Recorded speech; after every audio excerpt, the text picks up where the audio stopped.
ఎన్టీఆర్ 102వ జయంతి సందర్భంగా హైదరాబాద్ లోని ఎన్టీఆర్ ఘాట్ లో junior NTR, Kalyan Ram Ramakrishna, AP deputy speaker Raghuramakrishnamraju, Lakshmi Parvathi సహా పలువురు ప్రముఖులు, టీడీపీ శ్రేణులు, ఎన్టీఆర్ అభిమానులు నివాళులర్పించారు.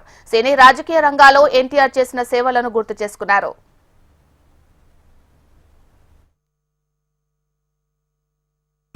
నందమూరి తారక రామారావు గారి 102వ అంటే 102 కంప్లీట్ అయింది. ఆ జయంతి సందర్భంగా ఆ మహానుభావునికి నివాళి అర్పించడానికి నేను ఇక్కడ రావటం జరిగింది. చాలా మందికి అనుమానం రావచ్చు, మహానాల్లో లేకుండా ఇక్కడ ఉండటం ఏంటన్నది. అంటే రాజ్యాంగబద్ధ పదవిలో ఉన్నందువల్ల మనసంతా అక్కడ ఉన్నప్పటికీ కూడా అక్కడికి కొన్ని నియమాల రీత్యా వెళ్ళలేని పరిస్థితి. మా అయ్యన్న పాత్రుడు గారు నేను కూడా అక్కడున్న వెళ్ళలేని పరిస్థితిలో ఉన్నాం. ఇక్కడ ఆ సేద ఇప్పుడు ఈ క్షణం తారక రామారావు గారి ఎక్కడైతే మరి ఆయన్ని ఆ ఘాట్ నిర్మించారో అక్కడ ఆ మహానుభావునికి ఆయన జయంతి సందర్భంగా నివాళి అర్పించటం ఆ కొరత తీరిందనే చెప్పాలి.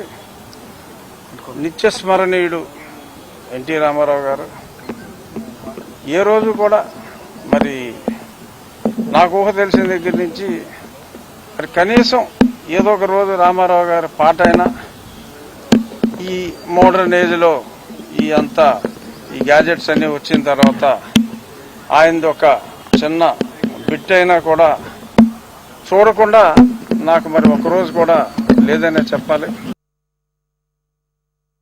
ఈరోజు ఎన్టీఆర్ గారి 102వ జన్మదిన ఉత్సవం నిజంగానే ప్రపంచవ్యాప్తంగా తెలుగు వారందరూ ఎంతో అభిమానంతో ఆనందంతో జరుపుకుంటారు. నిజంగానే మహానుభావుడు కొంతమంది మరణించినా కూడా జన్మించుకుంటారనడానికి ఆయనే కారణం. ఎంతోమంది మహానుభావులు అలాగే ఎన్టీఆర్ గారు కూడా వారి జాబితాలోనే ఉన్నారు. అందువల్ల వారికి మరణం అనేది లేదు.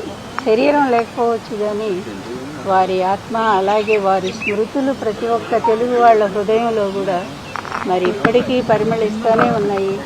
ఎన్టీఆర్ అనే 3 అక్షరాలు ఎంత బలమైనయో నిజంగానే ఏ పార్టీ వచ్చినా దేశంలో ప్రతి ఒక్కళ్ళు ఆయన పేరు స్మరించకుండా వాళ్ళ రాజకీయం జరగదనేది వాస్తవమైన విషయం.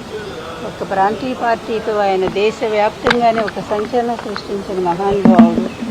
నిజంగానే మరి ఆయన ఒక రాముడు, ఆ రోజుల్లో రాముడు అంటే రామరాజ్యం అనే పేరు విన్నాము. మళ్ళీ ఎన్టీఆర్ గారి పాలన చూశారు ప్రజలు, రామరాజ్యం అనే పేరు తెచ్చుకున్నారు. రామరాజ్యంలో చెప్పాలి అంటే రాముడి ఇంట్లోనే రాక్షసాంశ కూడా వచ్చింది. రాక్షస రాజ్యం నడుస్తూ ఉంది. దానికి ప్రజలే సరైనటువంటి సమయం చూసి బుద్ధి చెప్తారు. దాని గురించి మనం ఏం చెప్పలేము. కానీ ఒక్కటి వాస్తవం, రాముణ్ణి ఆనాడు రాముడు రావణాసురుని చంపేశాడు, కానీ ఈనాడు రాముణ్ణి రావణాసురుడు చంపేశాడు. ఆ రాముడి ఇంట్లోనే రాక్షసాంశతో జన్మించిన వాళ్ళు, రాక్షసాంశతో ప్రవేశం మరి కలిగించుకున్నటువంటి వాళ్ళు, అడుగుపెట్టినటువంటి వాళ్ళు ఈరోజు ప్రజలను కూడా చాలా రకాల ఇబ్బంది పెడుతూ ఉన్నారు. ఒక రాక్షస పాలన జాగుతూ ఉంది. దానికి తొందరలోనే తప్పనిసరిగా ఒక నిష్కృతి వస్తుందనేది మాత్రం చూస్తూ ఉన్నాము.